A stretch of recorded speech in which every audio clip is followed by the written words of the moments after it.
কথায় বলে এক ফুল দো মালি, মিয়া বিবি রাজি তো ক্যা করেগা কাজী। গৃহবধূর দুই স্বামী, দুই বিয়ে করে বিপাকে গৃহবধূ। তবে আগের স্বামীর সাথে সম্পর্ক রাখতে চায় না গৃহবধূ, পরকীয়া প্রেমে আবদ্ধ স্বামীর কাছেই থাকতে চায়। দিব্যি চলছিল সংসার, তবে এবার সেই সম্পর্কে ফাটল ধরল। এদিকে স্ত্রীকে ফিরে পেতে শ্বশুর বাড়িতে ধর্নায় স্বামী। ঘটনাটি আলিপুরদুয়ার ১ নম্বর ব্লকের শালকুমারহাট প্রধানপাড়া এলাকার। এক মহিলার আগে বিয়ে হয়েছিল। আগের সংসারে স্বামী ও 2 কন্যা সন্তান রয়েছে, কিন্তু 10 মাস আগে ওই মহিলা একই গ্রামের একজনের সাথে পরকীয়া সম্পর্কে জড়িয়ে পড়েন। স্বামী ও 2 কন্যাকে ছেড়ে ওই মহিলা ওই যুবকের সাথে পালিয়ে যায়, পরে বিয়ে করেন।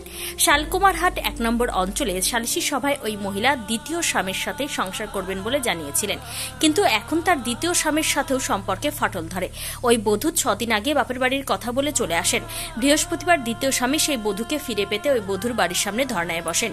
এলাকায় রীতিমতো চাঞ্চল্যের সৃষ্টি হয়। যুবকের দাবি শ্বশুরমশাই নাকি কান্নাকাটি করছিল, তাই স্ত্রী বাবার বাড়ি চলে আসে। এখন স্ত্রীর সঙ্গে যোগাযোগ করতে পারছি না। শ্বশুর বাড়ির কেউ চক্রান্ত করে স্ত্রীকে কোথাও রেখেছে, তাই স্ত্রীকে না ফিরে পাওয়া পর্যন্ত আমি ধর্নায় বসে থাকবো। এদিকে ওই মহিলার মা বলে, আমরা ওই ছেলেকে চিনি না, 6 দিন আগে মেয়ে এসেছিল, ওকে এই বাড়ি থেকে বের করে দেওয়া হয়, এখন কোথায় আছে জানি না। এই বাড়িতে অবশ্য ওই মহিলার বাবা এবং ওই আজকে এখানে কি কারণে ধর্নায় বসেন? আমার বউকে ফেরত নিতে আসেন। আসে কোথায়? এখানে বাবার বাড়িতে। আমার বউ এখানেই আছে। আর তার মা তো বললেন আর কি এখানে আসেনি আর কি। বাবা ফোন করে নিয়ে আসছে বাড়ি থেকে নিয়ে আসছে, কান্নাকাটি করছে, তারপরে ব্যাগ ট্যাগ সবকিছু নিয়ে আসছে। আজকে ঘটনাটা? আজকে না, 6 দিন আগে ঘটনা। সমস্যা হচ্ছে আমার বাচ্চাটা যেমন যে পেটে আছে এখনো 5 মাস হয়ে গেছে, বাচ্চাটাকে নষ্ট করতে যাচ্ছে। নষ্ট করতে দেয়নি দেখে যে আজকে বাবার বাড়িতে, বাবা কি বলছে জানি না, ফোন টোন করে কান্দাকাটি করে নিয়ে আসছে। আমি গিয়েছিলাম কাজে, কাজ থেকে আসে দেখি এরকম। আমাদের ক্যাচাল ঝগড়া কিছু হয়নি, মারামারিও কিছু হয়নি। তাহলে মেয়েটা এখানেই আছে না? মেয়েটা এখানেই আছে বাবার বাড়িতে। মেয়ের নাম কি? শিখাবালা মণ্ডল। আপনার নাম? সুদীপ মণ্ডল। আপনার বাড়ি? প্রধানপাড়া। মেয়ের বাড়ি? প্রধানপাড়ায়। মেয়ের বাড়ি 1 নম্বর অঞ্চল মনে হয়। 1 নম্বর না? আপনার বাড়ি? প্রধানপাড়া।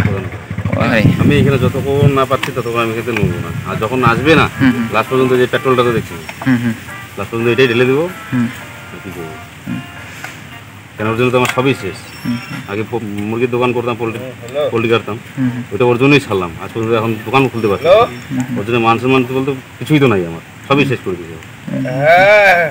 আমার ডকুমেন্টস সব নিয়ে আসছে। আমাকে তো বলে আসতে পারতো না যে আমি বাবার বাড়ি যাচ্ছি, আমি রেখে দিতাম।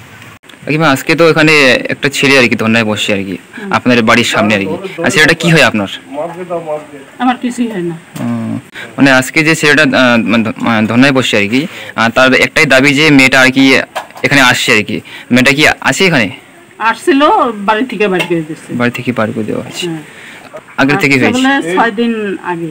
6 দিন আগে 6 দিন হলো। তা আমি বাড়ি ছিলাম না, আমি গেছিলাম আমার মেয়ের বাড়িতে বেড়াইতে।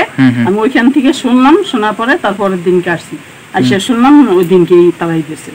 আজকে মেয়েটা কোথায় আছে এখন জানেন? জানি না, ওর ফোনও নাই, ফোন নাম্বারও নাই, আমরা ওগুলো জানি না কোথায় আছে না আছে। আপনার নাম? গীতা রানী। আপনি মেয়ের কি হন? মা। আর আপনার স্বামীর নাম? নিখিল চন্দ্রবালা। এলাকার নাম কি এটা? প্রধানপাড়া না? ঠিক। উন্নত মানের পাঞ্জাব আলু বীজের বিশ্বস্ত প্রতিষ্ঠান দাস পটেটো। আপনি কি আলু চাষি?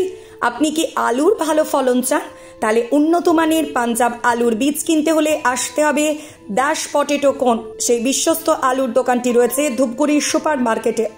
দোকান মালিক সোহেল দাস। পশ্চিমবঙ্গ সরকারের লাইসেন্স প্রাপ্ত উন্নত মানের পাঞ্জাব আলু বীজের দোকান। এখানে উন্নত মানের সমস্ত রকম পাঞ্জাব আলুর বীজ পাওয়া যায়। যোগাযোগ নাম্বার 9064944025 অথবা 9907002979 অথবা 8967640014 এই নাম্বারে।